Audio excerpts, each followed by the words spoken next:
আসসালামু আলাইকুম। আজকে বরগাছি জিএস শিক্ষা মিশনে 2025 শিক্ষাবর্ষের আহ, ভর্তির জন্য প্রবেশিকা পরীক্ষা অনুষ্ঠিত হলো। খুব শান্তিপূর্ণভাবে আজকে পরীক্ষা সফলমণ্ডিত হলো। তার জন্য ধন্যবাদ জানাই আমাদের বরগাছি জিএস শিক্ষা মিশনের সমস্ত অভিভাবক অভিভাবিকা এবং আমাদের সর্বোপরি স্টাফ, সমস্ত স্টাফ, রান্নার থেকে স্টার্ট করে স্যার ম্যাম এবং আমাদের প্রাক্তন ছাত্র। আজকে যেহেতু একটা ক্লার্কশিপের পরীক্ষা ছিল, তার জন্য কিছু সংখ্যক স্যার ম্যাম অনুপস্থিত ছিলেন, তার জন্য আমাদের প্রাক্তন ছাত্রদের ডাকা হয়েছিল। তাদেরকে ধন্যবাদ জ্ঞাপন করছি। এবং সর্বোপরি যে সমস্ত গার্জেন দূর দূরান্ত থেকে এসেছিলেন, আজকে আপনার মূল্যবান সময় দিয়ে বা আপনার সবচাইতে মূল্যবান সন্তানকে আমাদের স্কুলে একটা সময় দিয়ে প্রবেশিকা পরীক্ষা দেওয়ার জন্য তাদেরকে অশেষ ধন্যবাদ।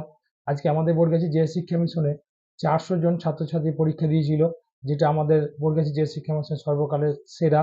আজকে বরগাছি যে শিক্ষা মিশনে একটা নতুন আমরা প্রতি বছরই একটা দিগন্ত স্টার্ট করে থাকি, নতুন নতুন পদক্ষেপ নিয়ে থাকি। তার মধ্যে আজকে ছাত্রছাত্রীদেরকে একটা বৃক্ষরোপণের জন্য একটা গাছ তাদেরকে পুরস্কৃত করা হলো। যে সমস্ত ছাত্রছাত্রী গাছ পরীক্ষা দিতে এসেছিল, তাদেরকে একটা গাছ উপহার দিয়ে আমরা, যে একটি গাছ একটি প্রাণ, সেই কথাকে সাফল্যমণ্ডিত করার জন্য তাদেরকে আমরা স্টেজে ডেকে তাদেরকে একটা পুরস্কৃত করলাম।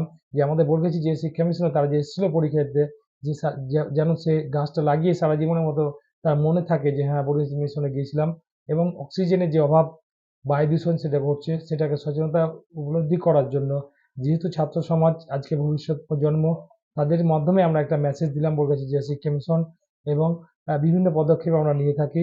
তার জন্য সকল অভিভাবক অভিভাবিকা এবং আমার স্টাফ, সকল ধরনের টিচার্স, নন যেগুলো অশিক্ষক কর্মী, যেমন আমাদের খাওয়া দাওয়ার ব্যবস্থা করা ছিল 5 মাস সমস্ত জনসাধারণের জন্য যারা এসছিলেন।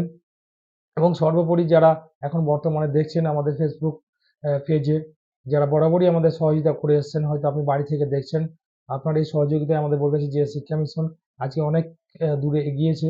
এবং আপনাদের দোয়া আশীর্বাদ থাকলে আরো এগোবে। এই দোয়া এবং প্রার্থনা নিয়ে আজকে এই ক্ষণিক বক্তব্যটি আমি শেষ করছি। আপনারা সঙ্গে থাকবেন এবং এই যে মেসেজ আমরা বরাবরই আপনাদের এই ফেসবুক বা সোশ্যাল মিডিয়া দিয়ে থাকি, শেয়ার বা লাইক দিয়ে অন্যের কাছে পৌঁছাতে সহযোগিতা করবেন, এই বলে শেষ করছি। আসসালামু আলাইকুম।